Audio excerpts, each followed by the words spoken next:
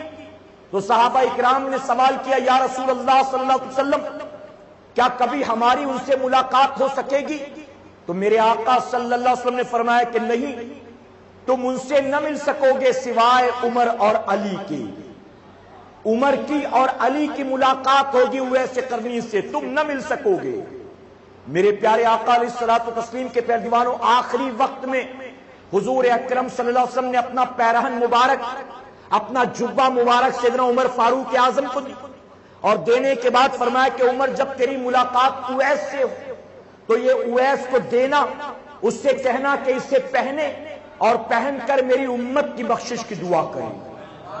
اور میرے آقا فرماتے اویس ایسا ہے، اویس ایسا ہے کہ اس کی دعا کی برکت سے اللہ تعالیٰ قبیلہ ربیع اور مضر کی بکریوں اور بھیڑوں کے بالوں کے برابر میری امت کی مغفرت فرما دے گا۔ اور ایک روایت میں میرے آقا نے فرمایا کہ اویس میرا ایسا عاشق ہے کہ اگر وہ کسی بات پر قسم اٹھا لے تو اللہ اس کی قسم کو پورا فرما دیتا ہے۔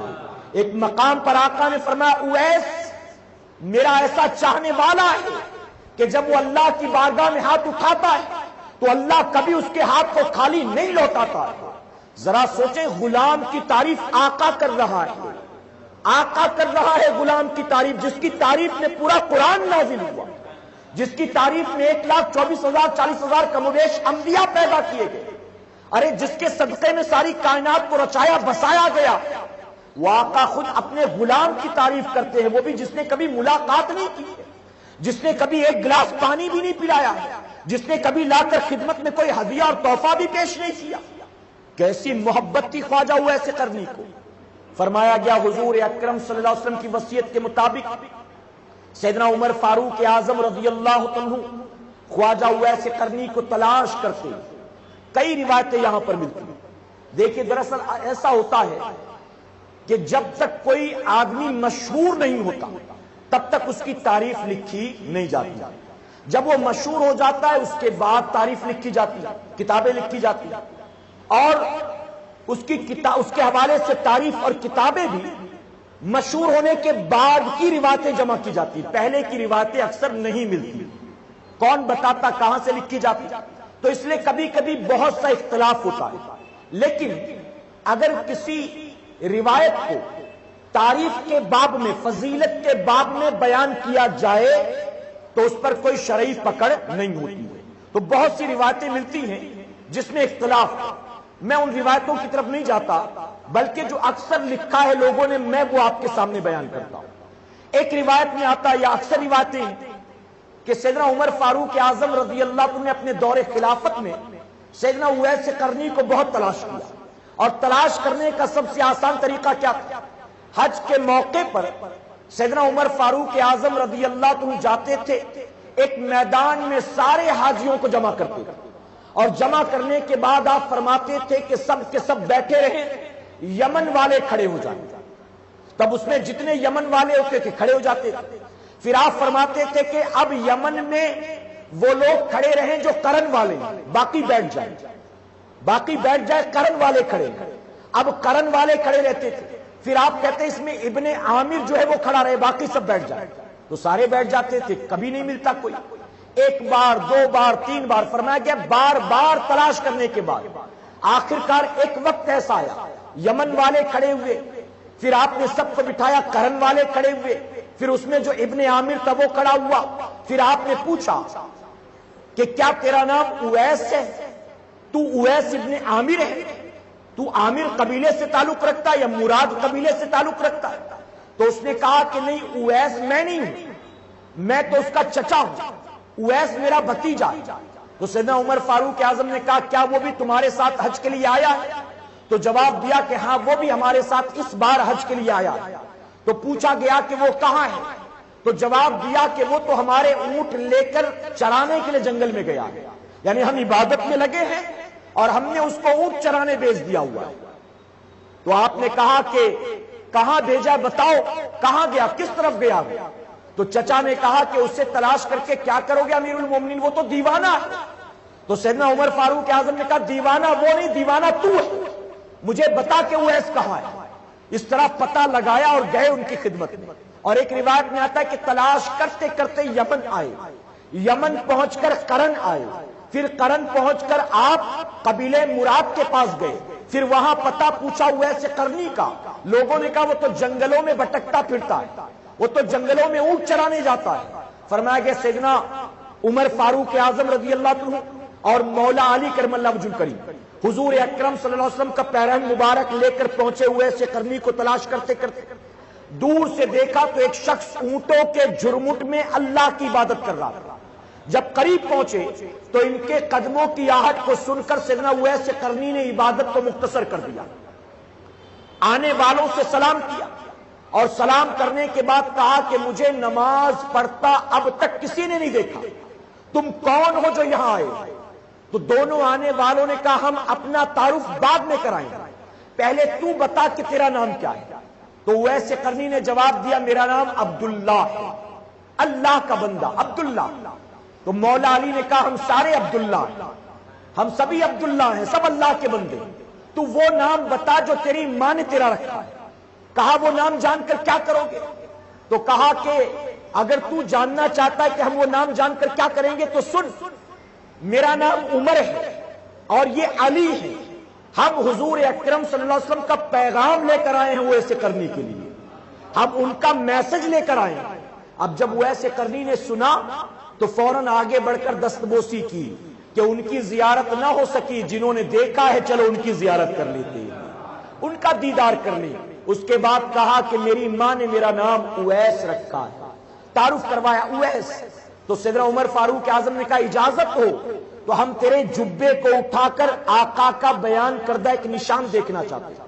حضور اکرم صلی اللہ علیہ وسلم نے فرمایا تھا کہ اس کی پیٹھ پر ایک سفید رنگ کا داغ ہے, اگر اجازت ہو تو ہم دیکھ لیں. اویس قرنی نے اجازت دی. اب آپ کے جبے کو اٹھا کر نشانی دیکھی گئی اور دیکھنے کے بعد سیدنا عمر فاروق اعظم نے کہا سب سے پہلے تو حضور اکرم صلی اللہ علیہ وسلم نے تجھے سلام بھیجا ہے, اور محبت سے کہے. ذرا سوچیں کہ غلام کو آقا سلام بھیجتا ہے, سلام بھیجا ہے. اس کے بعد پیرہن مبارک دیا اور دینے کے بعد کا حضور اکرم صلی اللہ علیہ وسلم نے فرمایا کہ جب اویس ملے تو اس کو میرا یہ تحفہ دینا اور کہنا کہ اس کو زیب تن کر کے اس کو پہن کر میری امت کی بخشش کی دعا کرے, اس کو پہن کر میری امت کی مغفرت کی دعا کرے. اویس قرنی نے جب سنا آنکھوں سے آنسو جاری ہو گئے, میرے آقا نے مجھے سلام بھیجا ہے, میری کیا حیثیت و میری کیا اوقات ہے, آقا کا کتنا کرم ہے کہ مجھ غلام کو یاد کرتے تھے. اس کے بعد پیرہن مبارک کو لیتے ہیں, سیدنا عمر فاروق اعظم اور مولا علی سے بہت دور چلے جاتے ہیں اور جانے کے بعد پیرہن مبارک کو سامنے رکھتے ہیں اور پیشانی کو سجدے میں رکھ دیتے ہیں اور رب کی بارگاہ میں دعا کرتے اللہ میں اس لائق نہیں ہوں کہ تیرے حبیب کے جبے کو پہن سکوں، تیرے حبیب کا حکم ہے میں پہنوں گا، لیکن مولا میں تیرے حبیب کے جبے مبارک کو سفارش بنا کر، وسیلہ بنا کر تیری بارگاہ میں دعا کرتا ہوں، حبیب کی امت کی بخشش فرما دے، حبیب کی امت کی بخشش فرما دے۔ ویسے کرنی اتنی دیر تک دعا کرتے رہے، عمر فاروق اعظم دیکھ رہی ہیں، مولا علی دیکھ رہی ہیں، وہ کہتے ہمارے دل میں شک پیدا ہوا کہیں اویس کا حالت سجدہ میں انتقال تو نہیں ہو گیا۔ ہم قریب آئے، ہم قریب جب آئے تو اویس نے سجدے سے سر کو اٹھایا اور اٹھا کر کہا امیر المومنین کاش تھوڑی دیر آپ رک جاتے، میں اللہ کی بارگاہ میں دعا کر رہا تھا، اگر تھوڑی دیر آپ نہ آتے تو یقیناً اللہ تبارک تعالیٰ اپنے حبیب کی تمام امت کی مغفرت فرما دیتا۔ آپ آئے تو ساری امت کی بخشش نہ ہو سکی، اللہ رب العزت نے قبیلہ ربیع اور مضر کی بکریوں بھیڑوں کے بالوں کے برابر اپنے حبیب کی امت کی مغفرت فرما دی ہے۔ آقا نے پہلے ہی بتا دیا تھا نا، یہی تو علم غیب ہے، آقا نے پہلے بتا دیا تھا۔ اس کے بعد سیدنا اویس قرنی سے ملاقات ہوئی، سیدنا عمر فاروق اعظم نے کہا اے اویس آقا سے اتنی محبت تھی تو نے آ کر ملاقات کیوں نہیں کی؟ جب یہ کہا تو دل کو چوٹ پہنچی، دل کو تکلیف ہوئی۔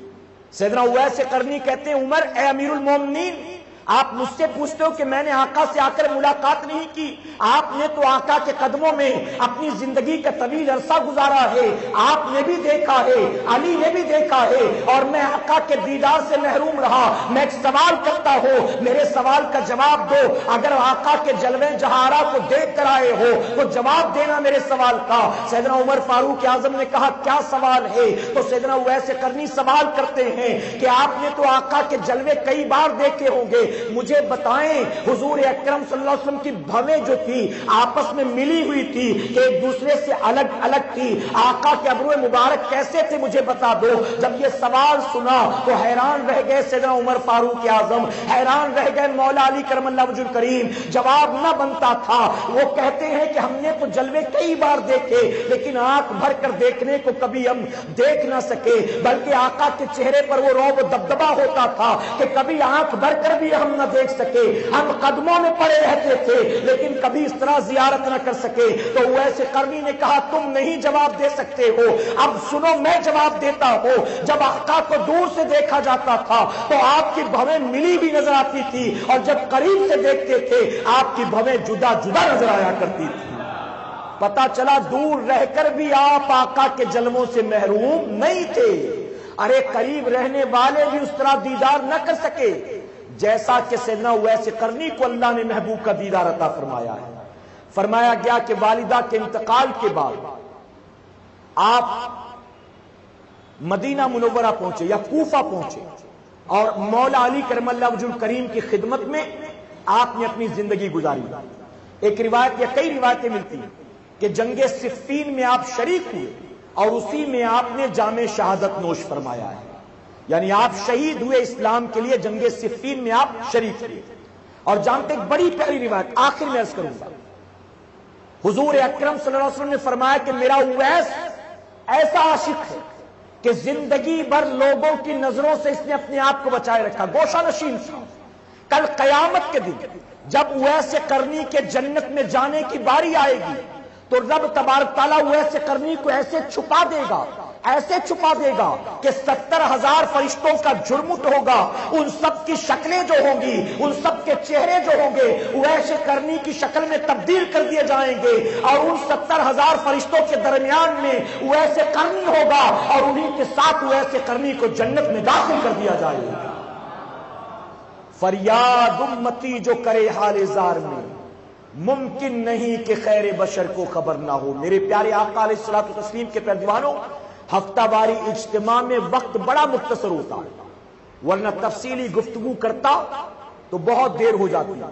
بس اللہ نے جو توفیق عطا فرمائی، چند معروضات میں نے آپ کے گوش گزار کیے، اس نیت کے ساتھ کہ آج کی تاریخ میں ہمیں اور آپ کو بھی ایسے ہی والدین کی خدمت کرنا ہے جیسے سیدنا اویس قرنی نے کیا ہے، کہ انشاءاللہ۔ اور نبی کی محبت دیواروں پر سر مارنے سے نہیں ثابت ہوتی، نبی کی محبت صرف یا حسن یا حسین یا علی کے نعرے لگا کر چھاتیاں پیٹنے سے نہیں ثابت ہوتی.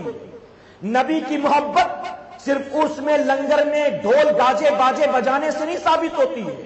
نبی کی محبت کا ثبوت یہ ہے کہ عمر بھر نبی کی اطاعت کی جائے, نبی کی فرمانبرداری کی جائے. ویسے کرنی نے آقا کی محبتوں کا ثبوت اس انداز میں دیا اور نبی کی محبت کی وہ مثال قائم کر دی ویسے کرنی نے کہ قیامت تک آپ کا کوئی ثانی پیدا نہیں ہو سکتا ہے. جو مثال قائم کی ہے اور ویسے کرنی نے بتا دیا کہ کامیابی دنیا کی محبت میں نہیں ہے, کامیابی امام الانبیاء کی محبت میں ہے. آقا سے محبت, آقا سے محبت. اللہ رب العزت آج کے فتنوں کے ماحول میں ہمیں اور آپ کو سیدنا اویس قرنی کی محبتوں کا اگر ایک ذرہ بھی عطا فرما دے گا تو یقیناً وہی ایک ذرہ قیامت میں ہم سب کی نجات کا سبب بن جائے گا. اللہ رب العزت ہمیں اور آپ کو سب کو کہنے سننے سے زیادہ عمل کی توفیق عطا فرمائے. درمیان گفتگو مجھ سے جانے انجانے میں کسی طرح کی غلطی خامی رہ گئی, آپ سب کو گواہ بنا کر سچے دل سے توبہ کرتا ہوں. رب میری توبہ قبول فرمائے اور ہماری اس محفل کو قیامت میں ہمارے لیے, ہمارے والدین کے لیے بخشش اور نجات کا ذریعہ بنائے. وما علینا الا البلاغ. السلام.